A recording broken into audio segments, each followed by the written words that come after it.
दोस्तों, आज के इस एक्सप्लेनर में सबसे बड़ा सवाल सामने है।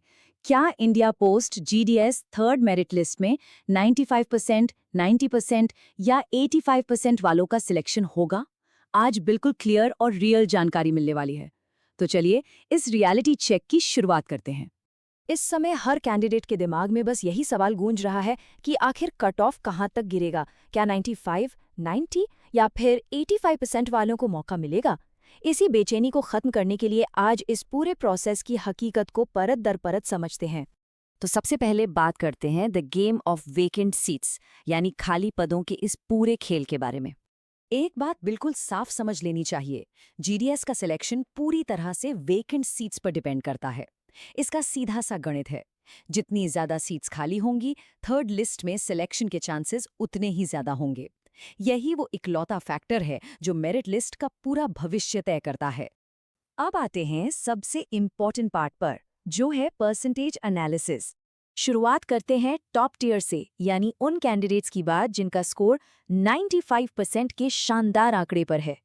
अगर स्कोर 95% है तो सिलेक्शन ऑलमोस्ट कंफर्म माना जाता है, खासकर थर्ड लिस्ट के अंदर। इन कैंडिडेट्स के लिए एक बहुत ही स्ट्रॉन्ग चांस रहता है।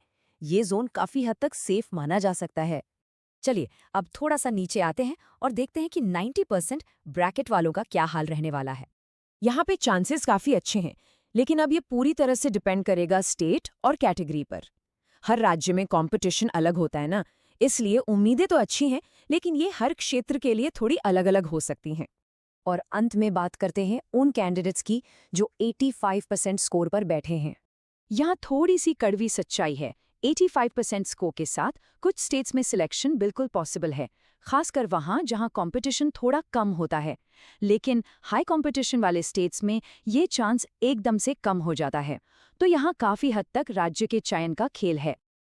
अब जरा ग्राउंड रियलिटी यानी ज़मीनी हकीकत पर भी नज़र डाल लेते हैं। असल में होता यह है कि थर्ड मेरिट लिस्ट आते आते यूजुअली बहुत कम सीट्स बचती हैं, और क्योंकि खाली सीटें कम होती हैं इसलिए कट ऑफ भी ज्यादा नीचे नहीं जाता है। ये एक ऐसी वास्तविकता है जिसे एक्सेप्ट करना ही पड़ेगा। इस पूरी स्थिति को अगर एक सिंपल समरी में देखें, 95% का सीधा मतलब है स्ट्रॉन्ग चांस, 90% का मतलब है मीडियम चांस, जहां स्टेट और कैटेगरी सबसे ज्यादा मैटर करेंगे, और 85% के लिए चांस लो है बट पॉसिबल है। इन सारे आंकड़ों के बीच कुछ इंपॉर्टेंट एडवाइस और बैकअप प्लान पर बात करना भी जरूरी है, खासकर उन कैंडिडेट्स के लिए जिनका परसेंटेज 85 से 90 के बीच है। उम्मीद जरूर रखनी है, लेकिन साथ ही एक बैकअप प्लान भी हमेशा रेडी होना चाहिए। और सबसे जरूरी बात, आजकल फेक न्यूज़ बहुत तेजी से फैलती हैं, इसलिए ऐसी अफवाहों से बचें और सिर्फ ऑफिशियल अपडेट्स को ही फॉलो करें। और इसी के साथ ये चर्चा अपने निष्कर्ष पर पहुंचती है। किस कैंडिडेट का कितना परसेंटेज रहा है, इसे नीचे कमेंट्स में जरूर साझा करें, ताकि एक सही चांस असेसमेंट पर बात हो सके। अगर ये एक्सप्लेनर पसंद आया हो तो लाइक और शेयर जरूर करें। इस एनालिसिस से जुड़ने के लिए बहुत बहुत धन्यवाद।